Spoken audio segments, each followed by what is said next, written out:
everybody. Welcome. Lovely to see you. Um, welcome to the second in our series of webinars around conflict in our groups and in our lives. Always a juicy subject. And we're really happy to have Paul here with us. Hang on, I'm just going to find my introduction to him. So Paul's amongst many other things a mediator. So spends a lot of time with people who are in the middle of conflicts. So a kind of coalface worker in this area, so he's going to be talking to us from that point of view as just someone whose kind of day job is helping people deal with when things have got bad. He's got a lot of support in a lot of experience in kind of conflict and also collaborative decision making and developing collaborative systems. And he's one of the world's leading practitioners of convergent facilitation, which is a really interesting technique that really helps with kind of group conflict, as well as mediation based in nonviolent communication, NVC. And he draws on many other approaches like restorative circles, Aikido, focusing, relational neuroscience. Lots of different parts to his background.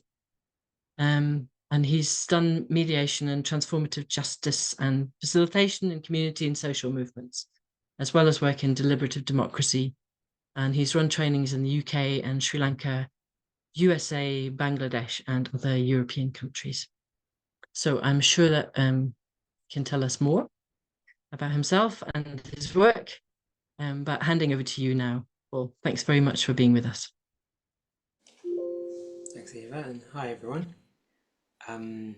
Welcome. So I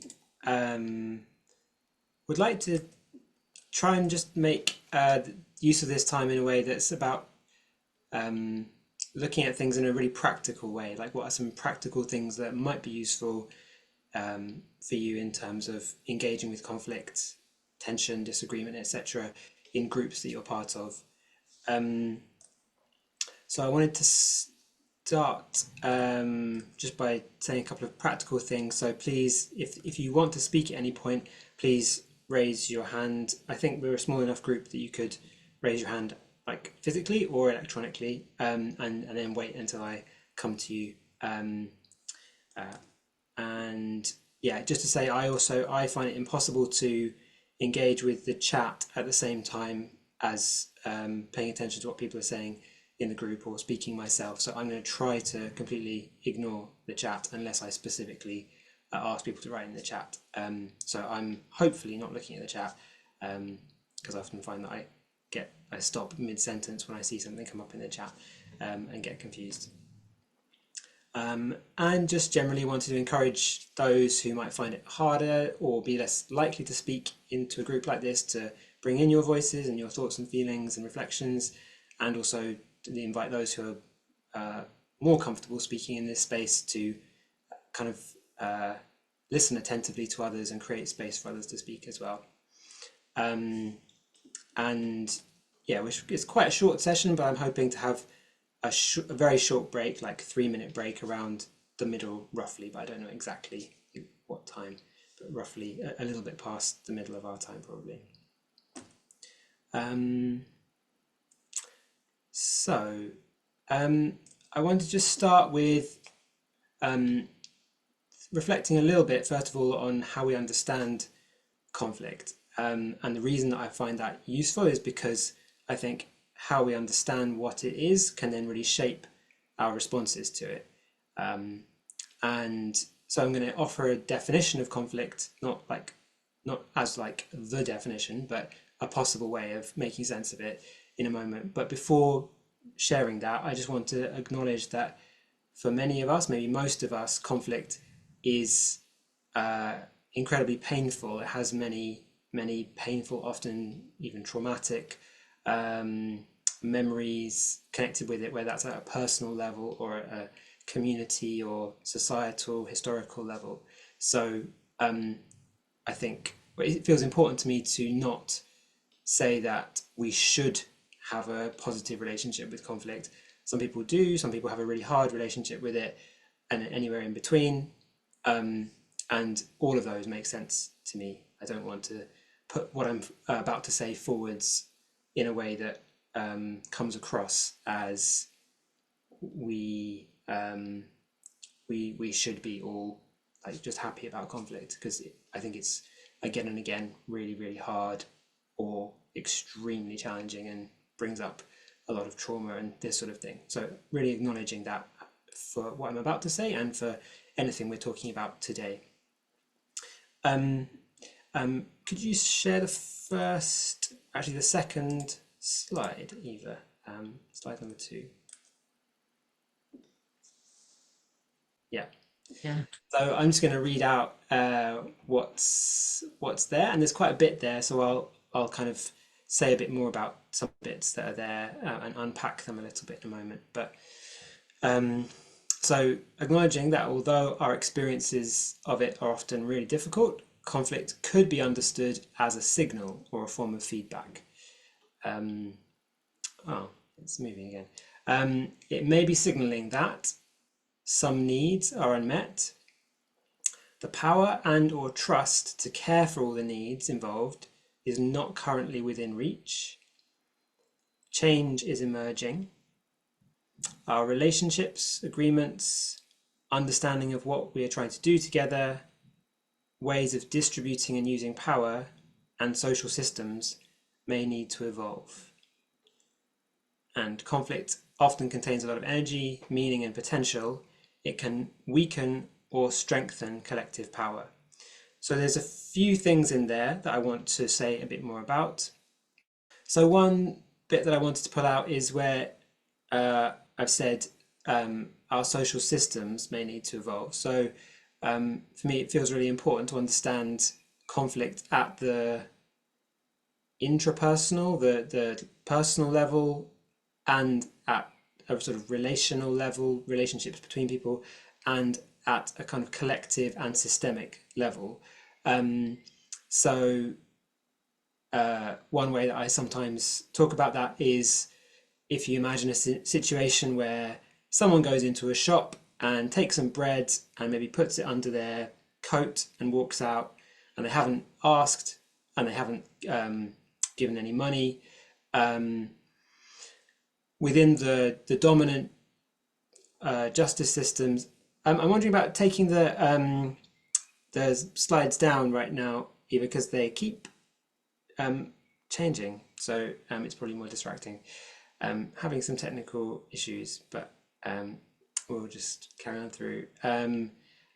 Yeah, someone goes into a shop, takes some bread, and our dominant justice systems would often say, has this person broken a law? If so, they'll be punished perhaps. If we had a justice system or a way of responding to that moment of what you could maybe also see as a moment of conflict, if we had an approach that brought people together and they sat down and talked and listened with each other, we'd very quickly receive a lot of feedback about our social systems, maybe specifically our economic system. Why is someone feeling like it's the best option for them, or maybe the only option for them, to take some bread without giving some money or without asking the people in the shop? Maybe another layer to that could be as they walk out, maybe a security guard sees them and the person runs away. That could also be understood if we sat down and listened to each other as giving us feedback on our justice system. The person didn't run towards someone who ultimately might be could be understood as a representative of the justice system. They ran away from that person. If we sat down and had a dialogue around it, we might find a lot of feedback about what is or is not working about our justice system. And the reason that I'm using that example is that often that might be quite clear to see the systemic feedback that's contained within conflict, the ways that certain needs are unmet because of our social systems, and that is then bringing us into conflict. And that can be harder to see sometimes at a much smaller level in a group that we're part of. But it's so often the case in my experience that people who've come to be in interpersonal conflict, they're really upset with each other, they're hurt, whilst trying to work together. For example, it might often come down to a lack of clarity or agreement about how decisions are made in the group. So there's feedback there on the decision-making system in the group, for example. I also, one other thing I wanted to pick out from the definition that I was offering there was conflict often can weaken or strengthen collective power. So this is something that feels really important to me to pay attention to. If we don't say all of us together were in a group and we're trying to do something positive in the world in some way, and then we run into a conflict, it's very easy for that conflict to end up with us separating. Maybe we split as a group, or someone leaves, or some people leave, or we just get really stuck and can't move forward with what we actually came together to do. So that, in my view, is that's conflict, or maybe our response to conflict, weakening our collective power as a group. We came together to be more powerful by working together on something, but then our response to the conflict has got us stuck into a place where we're actually losing that power. If we can listen to conflict in a way that we learn from it and we work through it, that can not only not divide our collective power, it can actually strengthen and evolve it. So those are some thoughts on ways of relating to conflict. And I want to give people a chance to just digest that a little bit and talk through your responses to it. So in a moment, we're going to go, for anyone who wants to, go into breakout groups, and you get a chance to just talk to someone else about the definition that I offered there. I wanted to check either we could give people access to the slides so that people can look at the definition again, right? So share that document. Share the slides. Yeah. Okay. Hang on 2 ticks then. Great, thank you. And just while you're doing that, I'll say something else. So for me, this going to breakouts now kind of has two different purposes. One is to give you space to just reflect on any thoughts that came up for you, or any responses that came up for you in relation to that definition that I was offering. Places that you might like it or not like it, agree with it or disagree with it. And the other invitation in this breakout is to really turn up the quality of your listening. So when one person is speaking about their response to the definition I offered, invite the other person to just try and focus your attention on being really present and taking in what the other person is saying and keeping your focus with them. And part of how I think of it is, anytime someone is speaking, it's kind of like they're handing you something, and it's often going to be something that is meaningful or precious to them. And there are a lot of possible responses. If I'm handing you something, you could say like, where did you get that from? Or I have one of those as well. Or I have one of them, but it's even better. Or all sorts of different things, like, can you put that away? All sorts of different responses that often come up when people are talking. So I find it helpful to think of listening through the idea of someone's handing you something. How can you just receive it? Just take it into your hands and put your attention on it. What is the meaning that this thing has to the other person? I'm just taking it in. So the reason I'm emphasizing that is that I think that listening is such an important thing in relation to conflict. I think that conflict often kind of decreases our capacity to listen and hear, listen to and hear each other, and often what transforms things is a quality of listening. So inviting you as the listener in the breakouts to try and turn up the quality of your listening, just hearing what the other person is saying. So not coming in with your own thoughts and responses whilst they're speaking, just listening, taking it in, and then we swap over, and then it's your chance to share. So in the breakouts, one person just sharing your reflections, and you have up to 4 minutes. You don't need to talk for 4 minutes. If you're done after 2, that's fine, but up to 4 minutes, and then swapping over. Yeah, hope you had a good chat with the person you were with. And I'd be really interested to hear from maybe 2 or 3 people, any reflections you had on the definition or the other questions around how you notice you're in conflict and possible responses. If there's anyone who'd like to share, or also if you have any questions, please raise your hand if so.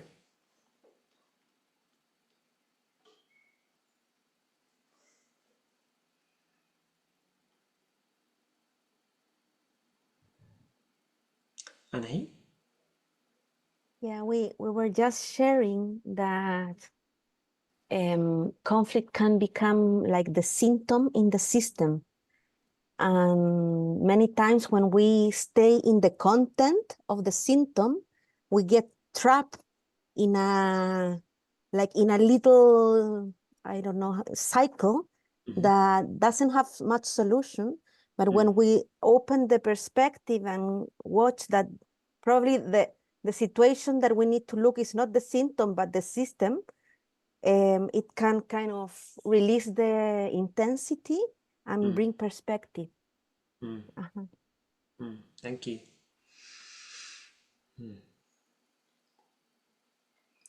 Any other thoughts, reflections, responses to the questions?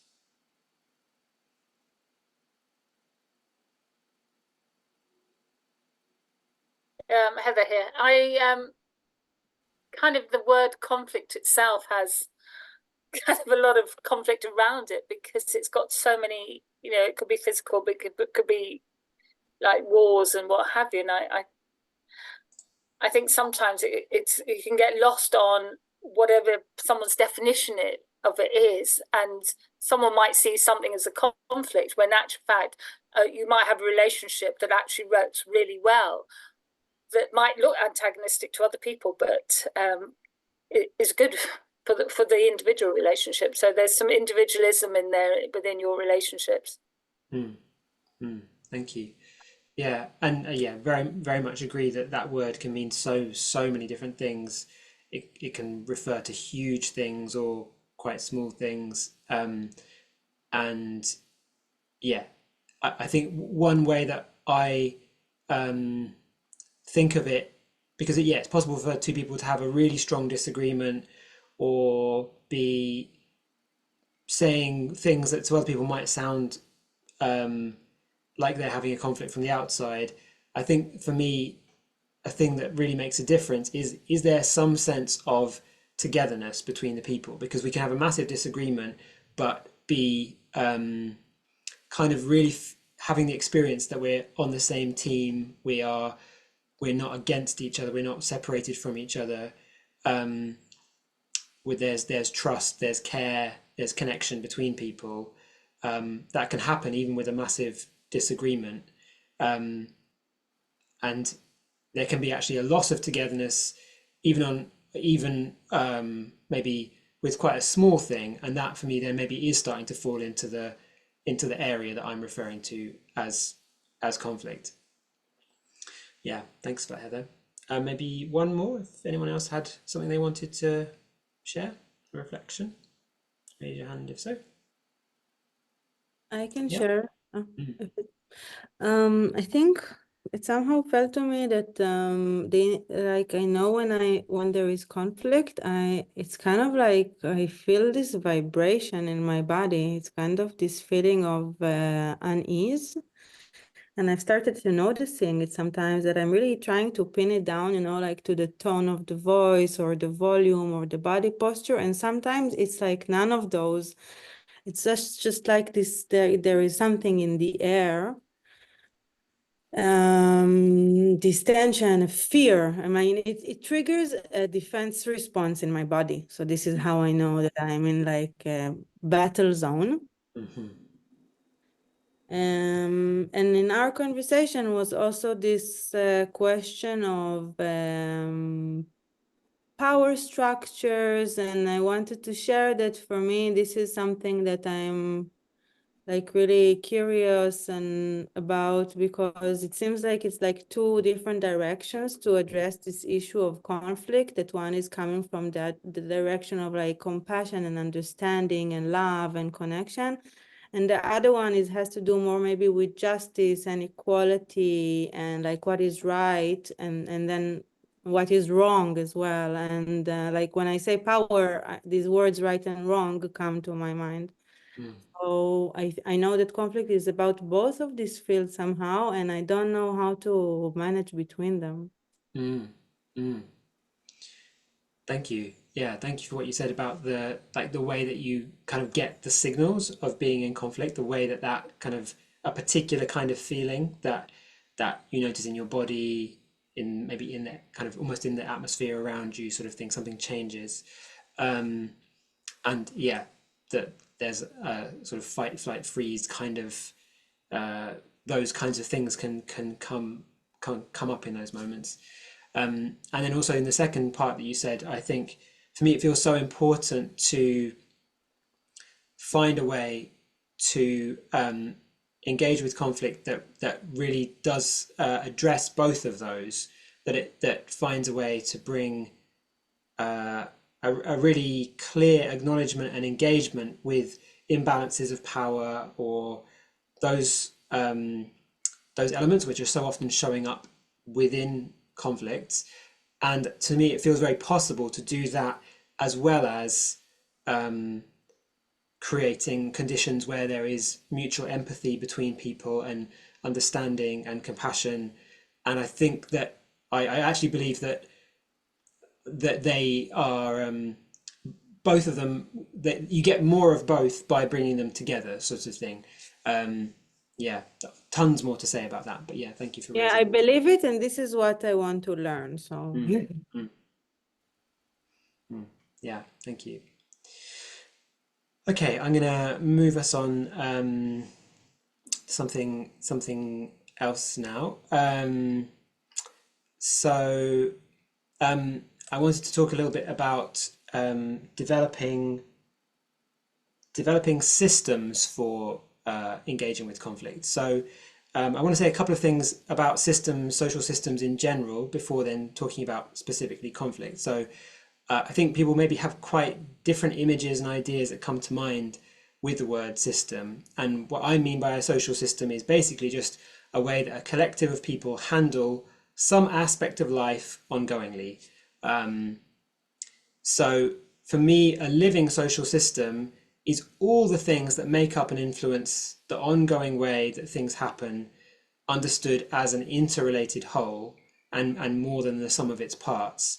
So it's a very dynamic, three-dimensional thing. So when people sometimes think of systems within, for example, organizations or projects, they can imagine something quite flat and like, oh, it's a thing that we wrote down on a piece of paper. For me, the thing written down on a piece of paper is not the system. It's an element of the system, but so is like how noisy the room is and how much sleep everyone has had, and the thing that happened 3 years ago, and like the birds singing outside the window, and just all of the things that create the conditions that influence how we engage with whatever it is, conflict or decision making, whatever social system we're talking about, the power relationships, etc. So one way that I think of social systems is the conditions that support certain things to happen and make other things less likely to happen or less supported to happen. So a little bit like the banks of the river that shape the way that the geography, the lay of the land that shapes the ways that the water flows. Or another way that I like thinking of social systems is like a game. So the goal and the rule of the game, the goal and the rules of the game shape the behavior. So if we're playing a competitive game, say we're playing basketball or something like that, then we all suddenly start acting in very different ways because of the game we're in. If we are playing a collaborative game, then completely different behavior starts to make sense. So that's a little bit around what I mean by a social system in general, a living social system. And part of the idea with that also, and in a lot of what I'm talking about today, I'm drawing on the work of dialogical systems and restorative circles that I've encountered through someone called Dominic Barter, but that was developed in very marginalized communities in Brazil. So I want to just really acknowledge the roots of a lot of what I'm saying and where I've tried to learn these things from. And something that, I've heard Dominic Barter talk about a lot is the idea of social systems being unavoidable. So just by being all here together, for example, we have a decision-making system. We may not, it may be that none of us thought about that until I said it, but we can't avoid having some way of making decisions together. And the same might be true for having a conflict system. We might not have bumped into our conflict system yet because we may not have had, or maybe we have, but as far as I'm aware, we haven't had a conflict come up in this particular group of people that's here on this call. But if we do, or if we did, we'd find perhaps some sort of patterns playing out of how we'd engage with that. And so that it might be that no one's talking about it as a system explicitly, so it might be an implicit system, but there are still things that are shaping the ways that we're engaging with each other. So there's this idea that you can't avoid having some version of this kind of social system. So you can't avoid having one. So then the question is, have we inherited one that we might not want, or are there aspects we've inherited that we might not want? And what's the way that we might want to set things up or shape things to support the things that we would like to see, the kinds of behavior, the kinds of ways of being that we would like to support. Another idea that, again, I've heard from Dominic Barter is he uses this metaphor, which I find very useful, which is he talks about anywhere you go in the world, any human house or dwelling, you often find, or almost always find, some version of a kitchen and some version of a bedroom. And that's because humans everywhere have noticed that they keep getting hungry and they keep getting tired. And rather than improvising that or being shocked by it every single time and thinking, what should we do? They set things up knowing that that's part of the rhythm of life is, I will get tired or I will get hungry. I'm going to set up the things I need to be able to care for the needs that arise with that kind of rhythm.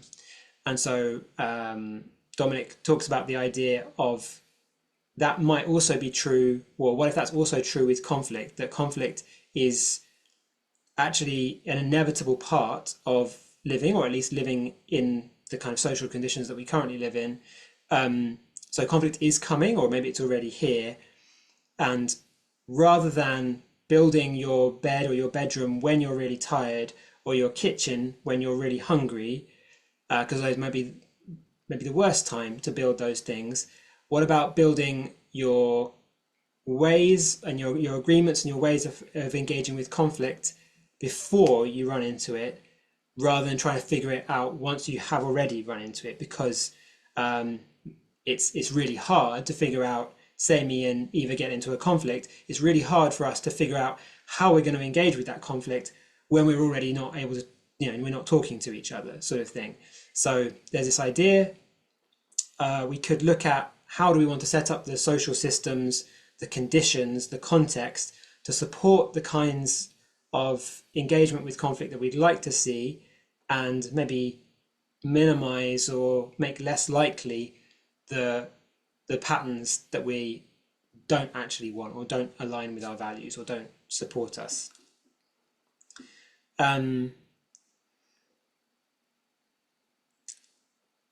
So I think with saying that, I want to really emphasize that it's possible to say, oh yeah, we have a conflict system, we do this and this, and have it there as an idea. But for me, it feels really important to if we're going to co-design or develop together the kinds of social systems that we want, the kind of conflict system that we want, that we both get clear on what are the principles or values or paradigm or vision or purpose that is shaping that. For example, it might be about we want to support dialogue and healing or transformation or whatever. So there's that level, which is really important. And it feels really important to me that grounded or anchored in a very practical level. So one way that I think of this is if, say, I've accidentally, or I've got my friend's spare key to their house, and I keep forgetting to take it back to them, and they've said, could you bring my spare key back? And I'm like, yes, I'll do that. And then every time I sort of remember it when I'm 5 minutes from their house and I've already left home.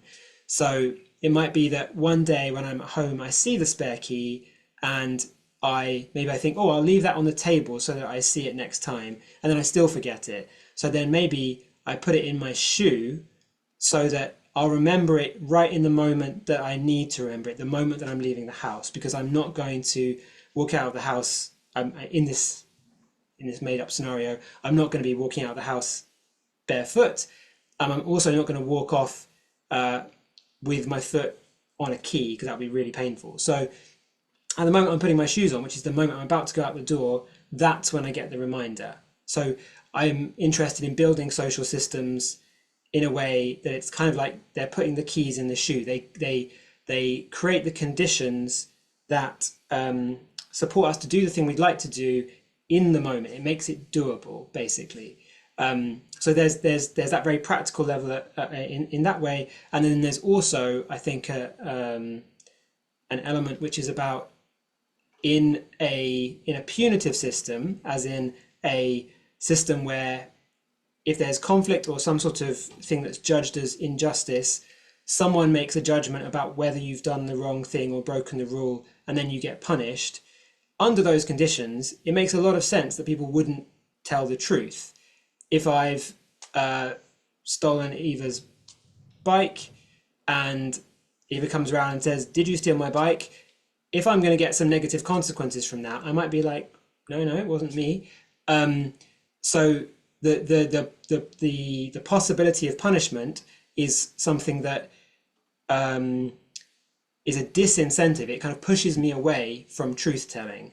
So we could then think about how do we want to, or in the at least in the UK, in the criminal justice system, when you get arrested, they say to you, anything you say may be used against you. So then you get very careful about what you say.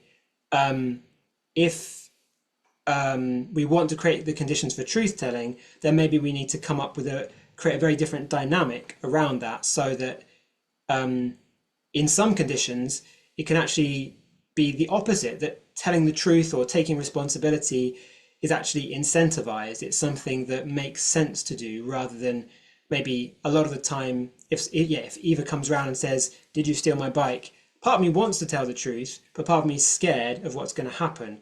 How could we create conditions where it's actually supported to tell the truth, for example? I said a lot of stuff there, and so I want to just check if there's any clarifying questions on anything that I've said just now around the social systems area and the idea of developing conflict systems. Please raise your hand if so.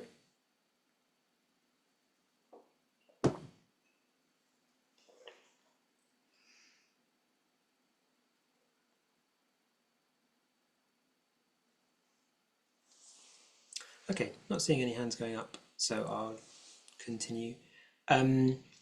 So I'm not going to go into it in a lot of depth right now, but the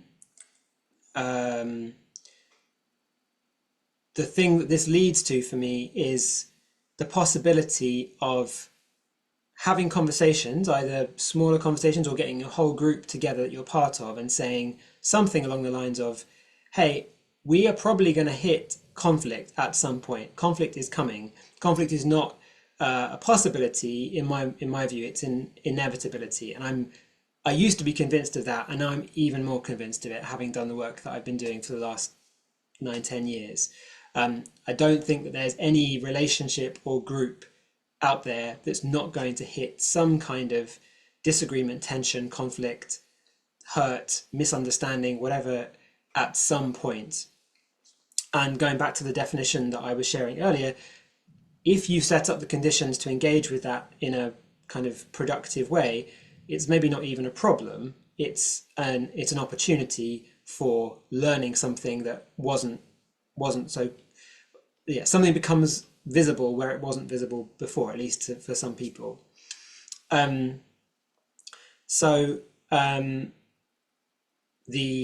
general thing that I just want to encourage anyone who's trying to do good things in the world to do is have some kind of conversation with groups that you're part of, where you say, hey, what would we want to do if we run into conflict? How would you like to handle it? How would I like to handle it? And this can be a really sort of minimal, informal thing. Once I was staying in someone's house and I didn't know this person. I was going to be staying there for a couple of weeks. So I just said to her, how will you let me know if I'm doing anything that's bothering you or that's not working for you? For me, that's just a really tiny version of trying to create a bit of a channel for conversation around things that aren't working. So that's a small version of it. It could be that you get your whole group together and say, hey, what do we know about how we might handle conflict in ways that we don't like? What do we know about how we might handle conflict in ways that we do like? And what do we want to put in place? What do we want to set up so that we know what to do when it happens and we've got an agreement around that? So again, this is drawing on the dialogical systems work, and there are some resources out there on the internet. One resource is on the website of the organization that I work for. There's a completely free resource called Living Systems course, and it takes you through developing social systems in a collaborative way to then support your collaboration ongoingly. So I can go. We sort of talk about this in a lot more depth, and you can also look at the dialogical systems or restorative circles stuff online as well.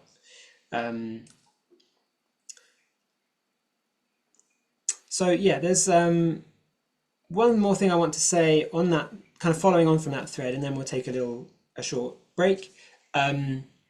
So part of something that I'm trying to work to change, and that was one reason I wanted to do this when Eva asked me, is as a mediator working with groups that are working for social change, I'm finding that people often call the mediator about whatever, maybe 2 years too late, sort of thing. So I was hoping to try and make a graph, but I didn't manage to.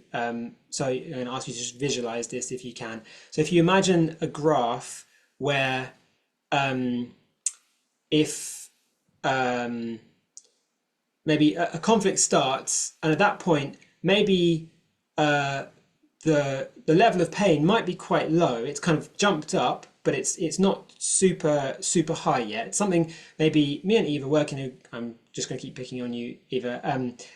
We work in a group together, and then I did something that just didn't feel very good for Eva in the last meeting.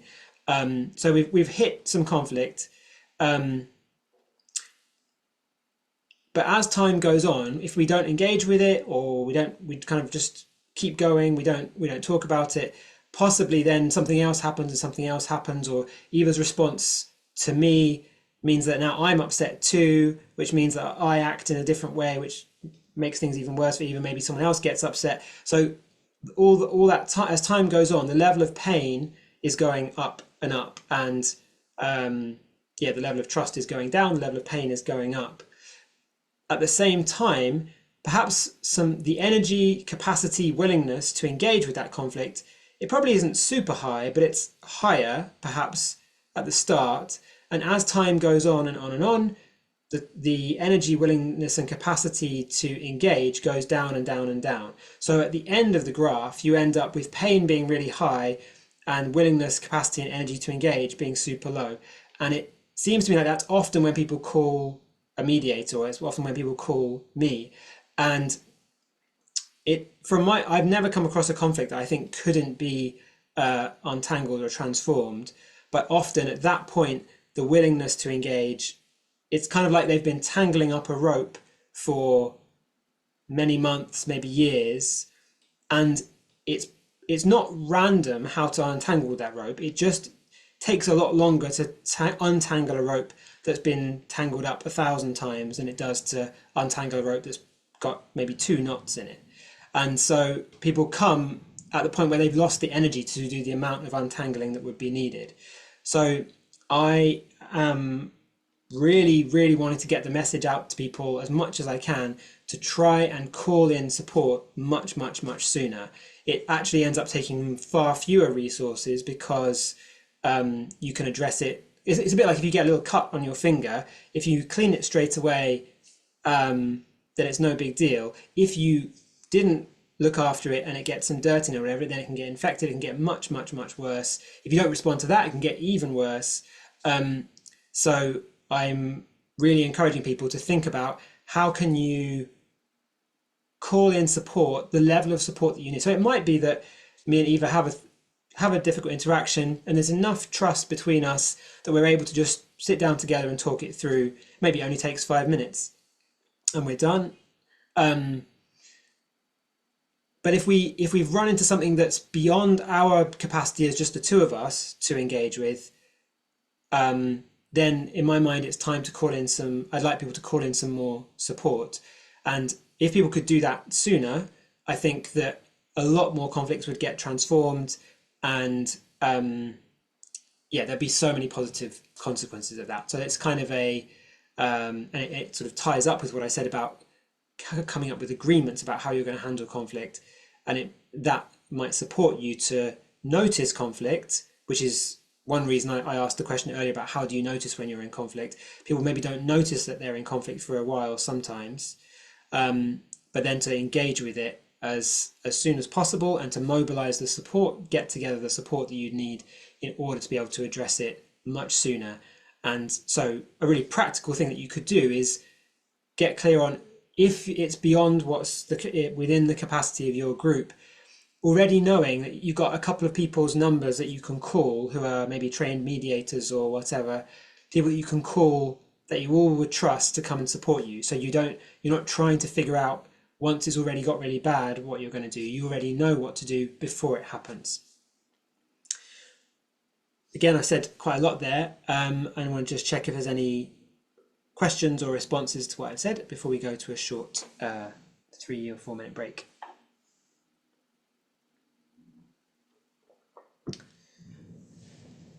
Paul, Heather here. If I'm right in saying you've got to have both parties that have to be willing to engage in it. So if one party is kind of refusing to engage, then you can't heal that relationship or whatever's happening in that relationship at that moment. Is that right? I think to a large extent I'd say yes, but I think maybe just a couple of things I'd add is that there are ways that sometimes I will work with one person with a conflict when the other person is not around or not available or whatever it is. And I do believe that there is something that sometimes shifts from working with one person, perhaps at a more easily visible level, that this person then starts interacting differently with this person because something has shifted for them. And I also think there is something slightly more mysterious that happens sometimes between people when this person has really worked through something and come to quite a different place. Sometimes it's then the next day that this person rings them up and says, hey, I'm so sorry about whatever. I've heard many stories of that kind of thing happening. So there is that possibility, and maybe so that's one thing I wanted to say. Another thing is that I would kind of hear someone's no to engaging in a process as not necessarily an end. It might just be within the no, they're saying yes to some needs that they're trying to take care of some needs that they think won't be taken care of by engaging in the process. So when, as a mediator, for example, if you and Eva had a conflict and you were really up for engaging with me and Eva wasn't, it's possible that when I go and have a quick chat with Eva, first Eva's like really distrustful even of me, but through the conversation realizes what I would be coming to do would be to support Eva as well. And then maybe Eva says, well, I would be up for having this conversation, but I'm worried about this and this and this. And then we can start to explore it and see maybe there is some way of addressing Eva's concerns, that so something that might have appeared like a completely fixed no might turn into, okay, I'm willing to give it a try in some situations. And then the last thing I'll say in response to it is that for me is again a reason why trying to call sooner and trying to set up agreements about how we're going to handle conflict ahead of time is so helpful, because if I've been part of coming up with how we're going to handle these things together, then we've shaped something hopefully that I actually believe in and it feels like it belongs to me and it works for me. So when something difficult happens, it's not someone else trying to make me do something, but it's something that I have been part of, us agreeing about how we're going to respond to conflict. So those are just a few thoughts to say around it. But I think that there is something at the core of what you're saying, which if someone else is not willing to engage, sometimes that just does mean that there isn't a possibility for the full transformation that we might want to happen. Okay, Yeah. thank you. Thank you. Okay, let's have a little break. I'm thinking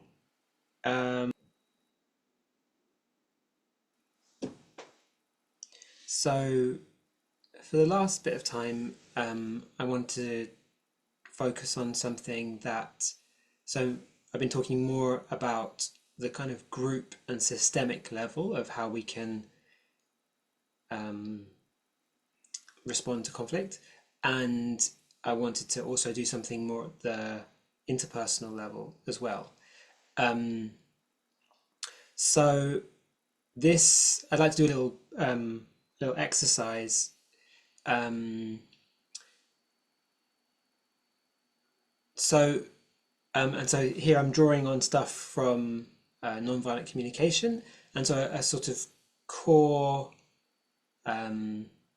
belief or idea or possibility that nonviolent communication sort of is shaped by is the possibility that everything that everyone ever does is done in the attempt to meet some needs that we all share, some positive needs that we all share.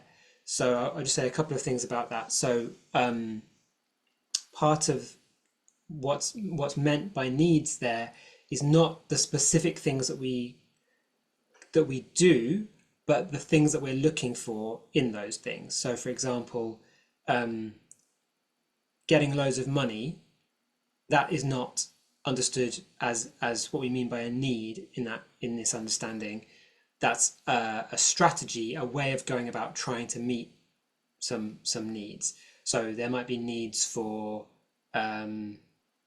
sometimes when someone's trying to get some money, they are just trying to meet some needs for sustenance, for food, or shelter. Money is a strategy for meeting lots and lots of different needs in this society.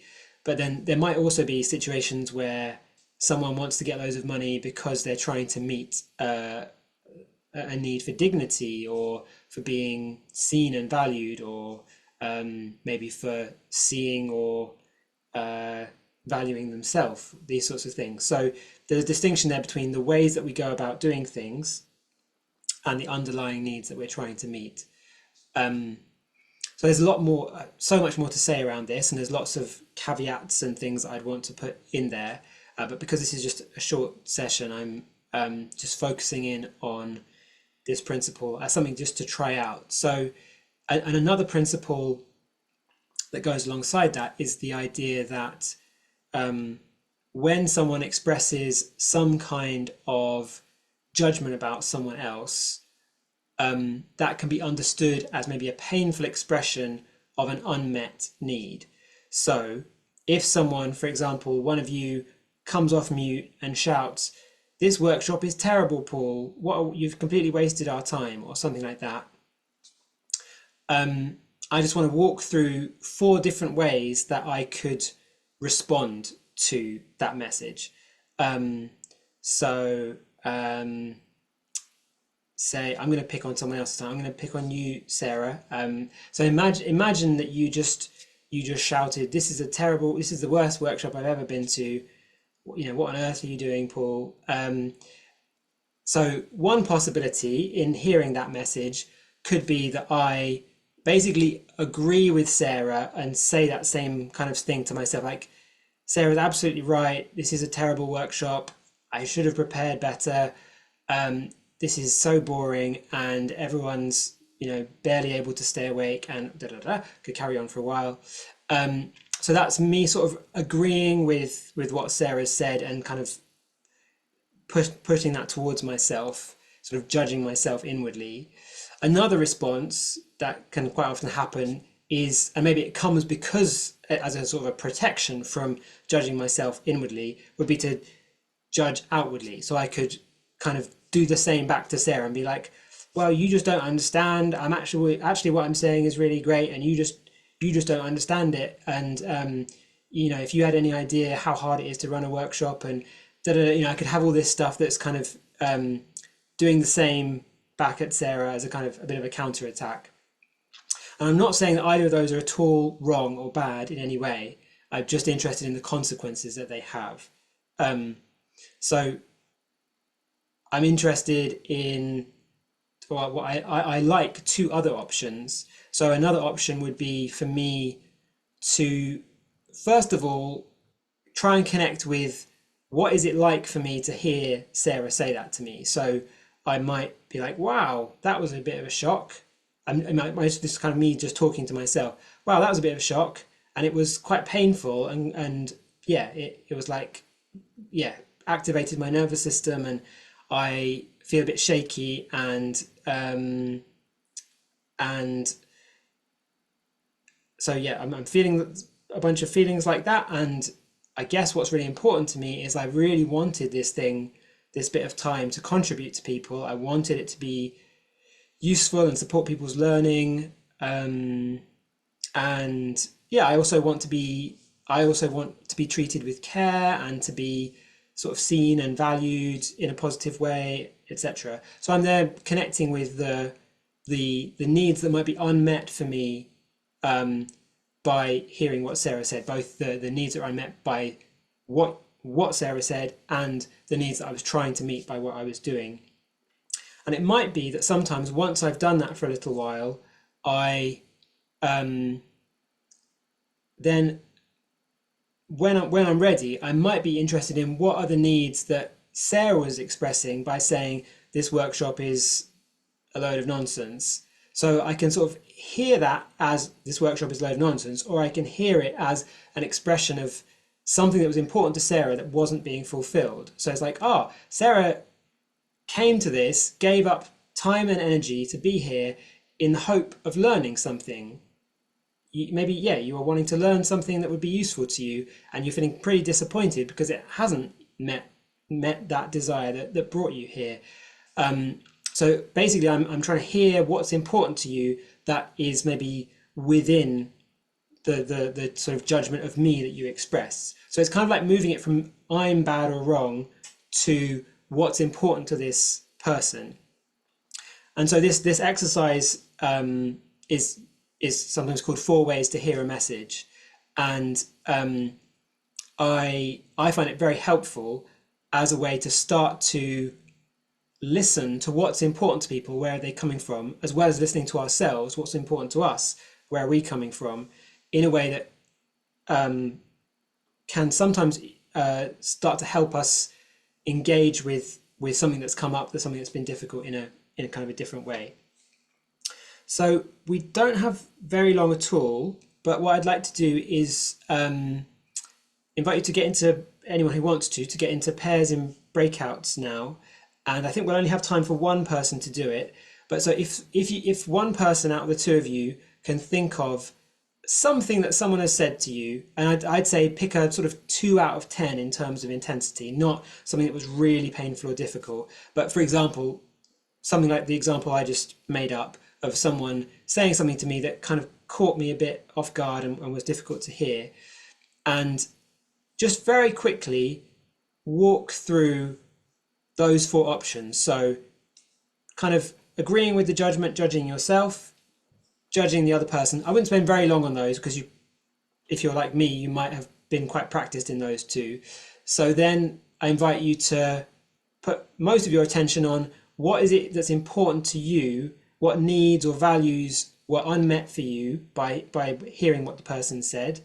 And then if there's time and you have curiosity after connecting with that, seeing if you can tune into what might be important to the other person.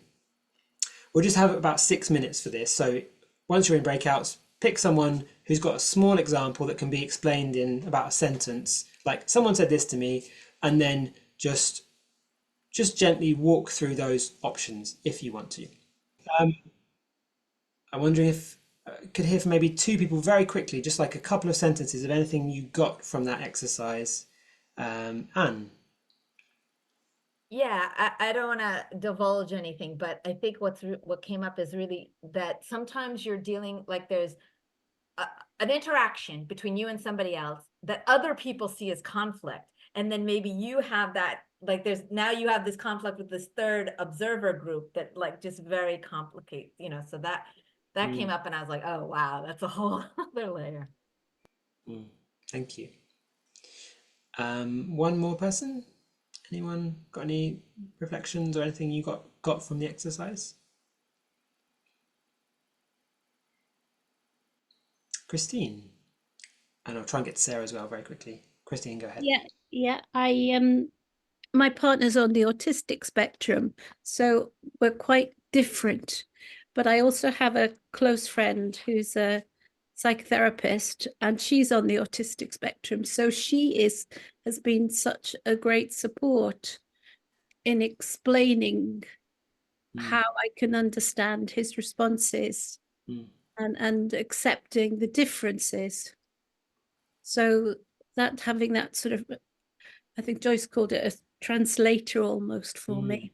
It was really useful. Thank you. And yeah, again, I just want to pick up on the importance of support there in many different situations, to be able to understand where someone is coming from when otherwise maybe we wouldn't.